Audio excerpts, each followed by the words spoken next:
I'm in Palm Springs, California, in the home of one of the world's foremost composers, Dr. Ernst Krenek. We're here to discuss, in particular, Dr. Krenek's music for wind instruments and wind ensembles.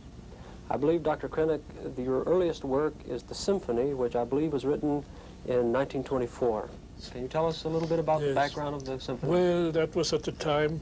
I was at that time employed at the Opera House in Kassel in Germany, and that was the period when Stravinsky had just come out with his new style, neoclassical style, with the Pulcinella suite and these things.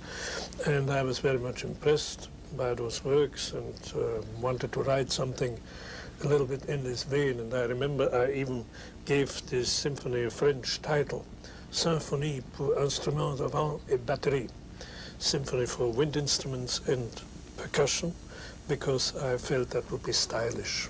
So perhaps you will find traces of Stravinsky's diction in this symphony. There are some intricate rhythms, as I remember it in the first movement. It's in 5/8. And I think the first conductor had some problems with that. He conducted 1, 2, 3, 4, 5, 1, 2, 3, which is much too slow. It has to go 1, 2, 3, 4, 5, 1, 2, 3, 4, 5. So I'm looking forward now to hear a real spirited performance of that symphony. Your next composition was the very popular Three Marches for Wind Ensemble. If I'm not mistaken, that work has recently now been published. That's right, yes. I think I wrote that in 1925 or 6 or something like that. As I remember it, it was commissioned for the Festival of Donaueschingen. That's this Festival of Modern Music, which started in the 1921 or 2 or so. And I was represented in one of the very first, in 1922, I believe. And that has gone on every year. It's even now still active. But at that time, for 2-3 years, it was changed. The place of the festival was changed to Baden-Baden, which is also in the same region of Germany, where now the southwestern German radio is. And so these marches were done first. That was the idea, I believe. In this year, they wanted to have music written especially for wind orchestras, and especially for the type of orchestra which was used by the military, in other words, for a military band. And so these marches are written for the typical orchestration of the military band at that time, which is very limited in terms of American band. There are lots of instruments which you have here. They are not available in these regimental bands. But so I wrote these three marches as almost as a joke. They are very jolly pieces, typically in the style of the military marches of the Austrian army. And they were quite successful at the time. I remember that one of them was eventually used in Vienna for some kind of a pageant which took place, I don't know, to commemorate whatever it was. There was some procession marching around the Ringstrasse, the big boulevard in Vienna, and they had loudspeakers on the lights, the lamps, the street lights, and from the speakers, one of my three marches was blaring down onto the boulevard. But I'm glad that they are now available in print in this country, because they're very nice to play and very entertaining little pieces. Your third work for wind ensemble from this period is a rather major work with the title Kleine Blasmusik. Yes. It's called Kleine Blasmusik. I don't know what title you use in your program. It's in English you would say little wind music or something like that. This is actually an arrangement of a piece which was originally written for piano four hands.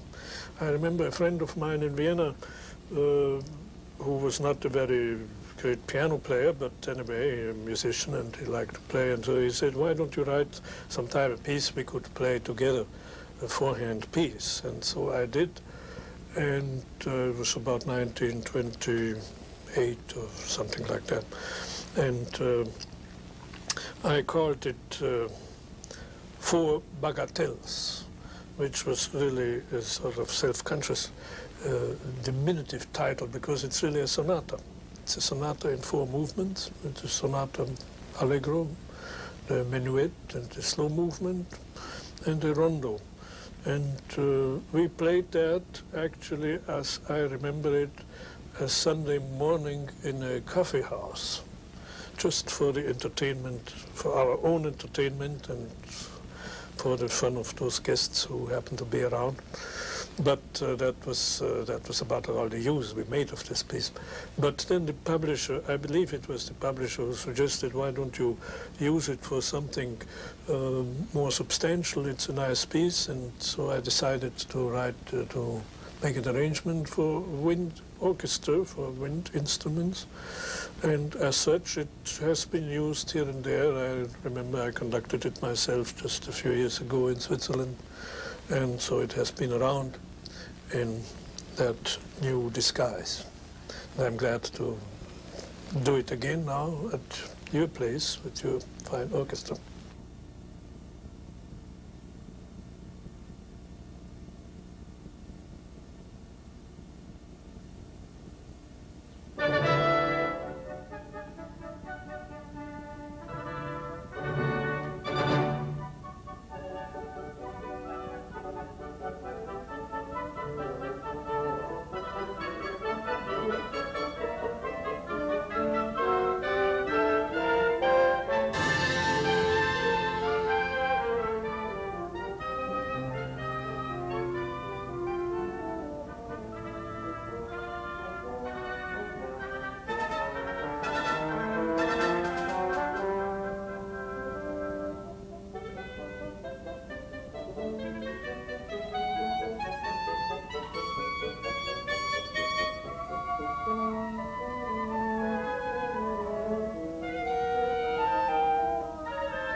Thank you.